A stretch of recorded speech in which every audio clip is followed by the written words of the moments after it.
Hey, welcome to college football. My name is Jesse.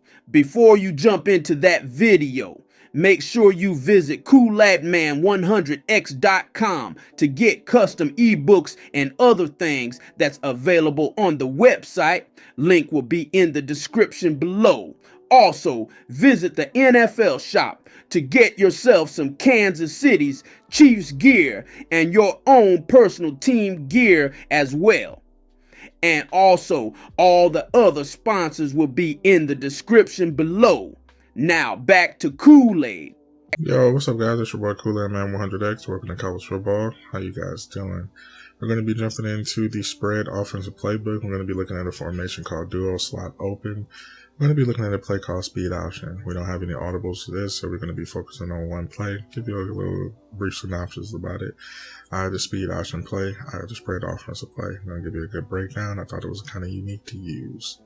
So, sit back, get your notepad, relax, let's jump into a deep dive. So we're going to be jumping into the speed option here as well. Now, this speed option is unique because it looks like you got 4 players in the backfield, but you really don't. So the cool thing about this is that he comes into a block which is triangle. R1 is going to be your option play where you can actually pitch off. But the cool thing about this is that you can actually flip it too as well and have the same block and go into that direction. So we're going to show you a little bit more of the difference of how it plays. With the speed option is very unique because I thought it was kind of cool to use. So when you run the speed option here, you actually got the option with the block too, and you can actually fake off to him and run it. It's depending on if you got a mobile quarterback and a good running back too as well. So let's look into the breakdown. We can see actually what we're going to be doing here. So when you run with the quarterback here, you actually got the option to run with the quarterback too. This creates the wall. Like I always say in my other, line, this is where you watch the line. And your key player you want to be looking at is number 75. Number 75 is going to be your key player that you're going to be looking at. So when you run the play, you're looking at number 75 creating a wall, and number 22 goes off of the block that he gives. So this gives you the option. So number 22 picks up your further blocker. So now you have the chance to throw the option, and you have a chance of throwing that option to actually make the players react a little bit more different. So if you had a fast running back, you'll be able to do a lot more. So just like I said, in this instance, number 75 is your key blocker to watch. And also the running back is going to be your outside blocker too as well. So once he hit him, that's about the time you actually want to pitch or have a decision to cut up left or cut up right to run with the running back too as well, and give you that option to throw. Now, the cool thing about this play is that you can actually flip the play too as well. So this is a little tricky because now you're going off the left side of the field and you have to go off of one blocker this time. So let's pay attention to this side, and we can actually get the option to be a little bit more further. So when you go into the left side here, your key blocker you want to be looking at is number 72. Number 72 is going to be your key blocker that you want to actually pay attention to. And when he gives his indication, okay, the wall is moving, he actually takes the double team. So number 74 is going to be your left eye. So this gives you the chance to actually look at the running play if he's telling the option or not.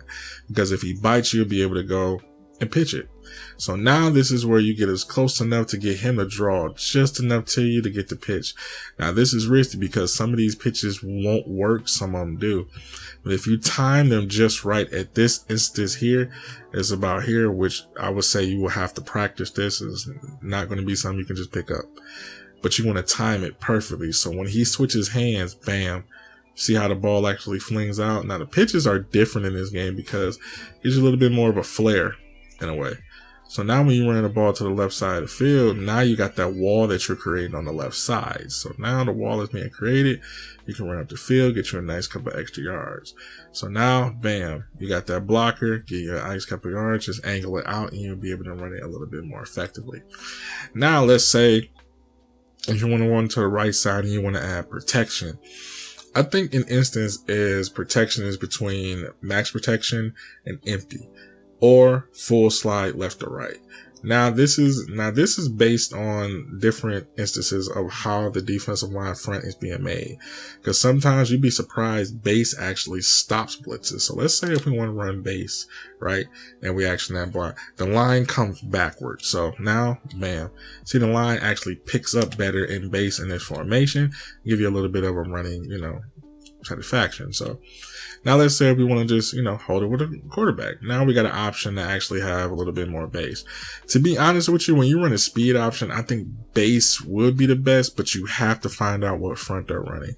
Because when you're running base here, it's like a double team. So you see how everybody doubles team. So now 52 double teaming with 72, 77 double teaming to 75. But this is the trick part about the base. He jumps off. Now pay attention to number 75. When number 75 jumps off, as you can see here, he's trailing the hole. Now number 22 picks him up so he can take the position of the running back. See how he actually slows him down.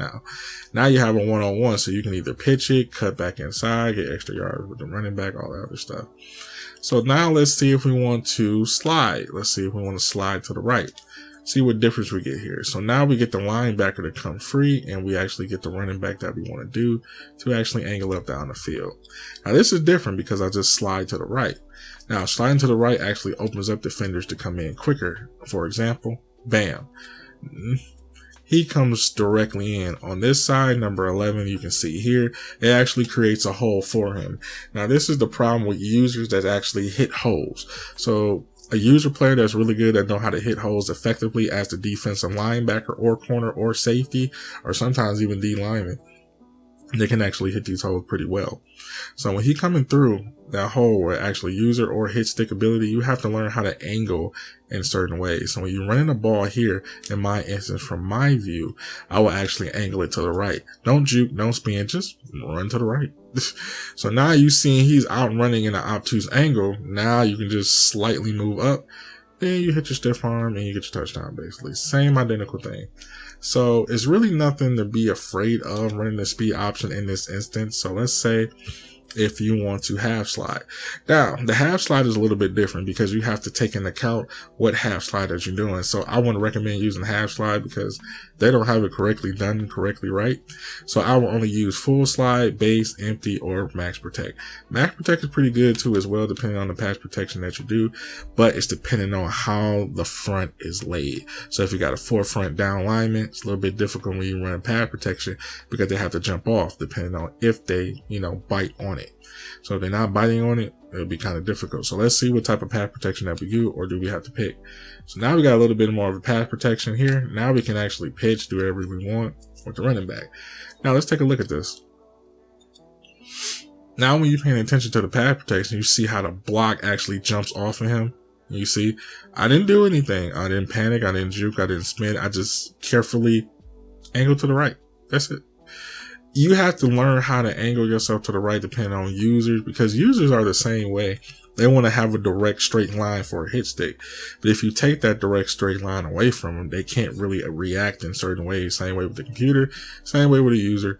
It's a little bit more advanced, but I'll probably break that down in my membership. Become a member if y'all want me to do a full breakdown, a real deep dive on running the ball for a gauntlet course. I might do a gauntlet course on, that's a good idea. I might do that. So instead of, having one-on-one coaches, go down to the, membership and get it for yourself.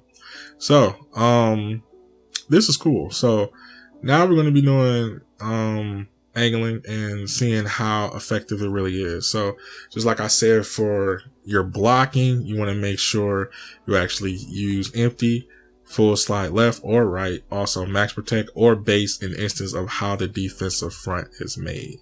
Once again, for the base situation here, 3 front, here I have a way better blocking simulation, and you can see here, you can actually run it a little bit more better. So depending on the front of the defense, this what makes the speed option way more deadlier than what you expected. So I hope you enjoyed this video. I'm gonna catch you guys in the next one.